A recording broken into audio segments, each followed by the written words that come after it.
कमला दास एक ऐसी लेखिका जिनकी लेखनी में एक प्यास है जो निरंतर बढ़ती जाती है। उनके लेखन में कुछ ऐसी बात है जो भी पढ़ता है उसकी प्यास बढ़ती ही जाती है।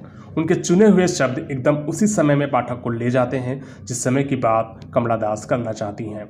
भले ही अपनी कहानी में कमला दास हमेशा कहती है उन्हें प्यार की तलाश रही जो उन्हें न मिल सका, लेकिन यदि पाठकों के नज़रिए से देखेंगे तो पाएंगे उनकी लेखनी इतनी ज़बरदस्त और हकीकत से जुड़ी है कि कोई भी इसे बस खुद में समा लेना चाहता है। कमला दास अपनी आत्मकथा मेरी कहानी, जिसका हिंदी में अनुवाद किया गया है, पूरी ईमानदारी के साथ लिखी है। यह एक ऐसी किताब है जिसे पढ़ते हुए मनोविज्ञान से जुड़े इच्छाओं के अनंत आकाश में ले जाने वाले कई सवाल उठते हैं। क्या मानव की कामनाओं वासनाओं का कभी अंत होता है? कमला दास ताज़िंदगी ऐसे बियाबान में भटकती रहीं जहां उन्हें कभी अपने जीवन से संतोष हासिल नहीं हो सका। केरल में 31 मार्च 1934 को जन्मी कमला दास अपने गांव से लेकर कोलकाता, मुंबई, दिल्ली जैसे तमाम महानगरों में अलग अलग तरह के माहौल में बड़ी हुई। उनका बचपन भारत की स्वतंत्रता के उस दौर में बीता जब भारतीय समाज अंग्रेजों के रहन सहन का अनुसरण किया करता था। उनकी स्कूली शिक्षा जहां अंग्रेजों के स्कूल में हुई, वहीं आगे चलकर उनके दोस्तों में भी कई विदेशी शामिल रहे। वे मलयालम के साथ साथ अंग्रेज़ी में भी लिखती रहीं। वे शुरू में माधवकुट्टी के नाम से मलयालम में लिखा करती थीं। जीवन के उत्तरार्ध में उन्होंने अपना धर्म बदला और फिर अपना नाम कमला सुरैया रख लिया। उनकी शादी हुई, 3 बच्चे हुए, लेकिन परिवार से उन्हें कभी खुशी हासिल नहीं हो सकी। वे अपने पति के बारे में लिखती हैं, वह उनकी पसंद नहीं थे और वे उन्हें कभी प्यार नहीं कर सकी।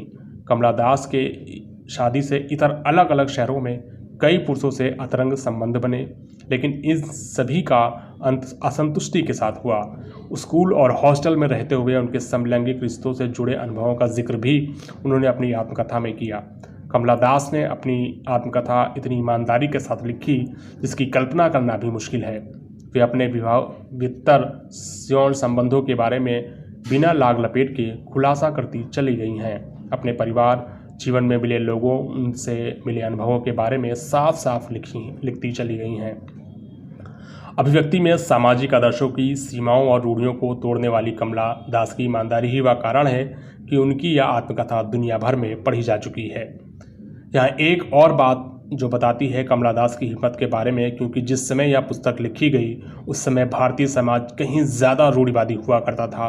उनकी बेबाकी और खुलापन अपनी कविताओं में पहले अभिव्यक्ति हुआ। बाद में जब वे गंभीर रूप से बीमार हुई तो उन्होंने अपनी जीवन की समूची कहानी अपनी आत्मकथा यानी मेरी कहानी में कह डाली। हालांकि बीमारी से उबरने के बाद उन्हें अपनी आत्मकथा को लेकर परिवार और रिश्तेदारों के प्रबल विरोध का सामना भी करना पड़ा। कमला दास का 31 मई 2009 को पुणे में निधन हो गया। कमला दास का लेखन भले ही जीवन विवादों से घिरा रहा, लेकिन उन्होंने अटूट साहस के साथ अभिव्यक्ति के गंभीर खतरे उठाए। भले ही उनके अंतिम समय में उन्हें अपने करीबियों का काफ़ी विरोध झेलना पड़ा हो, लेकिन यदि साहित्य की दृष्टि से देखेंगे तो पाएंगे एक महान लेखिका जो अभी और ज़्यादा सजीव लेखन समाज को दे सकती थी, अब हमारे बीच नहीं रही। लेखिका कमला दास के बारे में अगर मैं अपने विचार रखूं तो वो कुछ इस प्रकार होंगे। कमला दास केवल एक अद्वितीय लेखिका नहीं थी, बल्कि उनका लेखन भी विवादों से भरपूर था, लेकिन वे हमेशा अपने अद्वितीय संदेश को पहुंचाने के लिए साहसी रहीं। उनकी आत्मकथा मेरी कहानी में वे खुलेआम अपने जीवन की कहानी सुनाती हैं जो हमें विचार करने पर मजबूर करती है। उनकी आत्मकथा ने समाज को सोचने पर विवश किया। उनकी साहसी और सच्ची आवाज़ ने हर किसी को प्रभावित किया। इस तरह कमला दास ने हमें एक महान उदाहरण प्रस्तुत किया जो हमें सच्चाई और साहस के माध्यम से जीने की प्रेरणा देते हैं।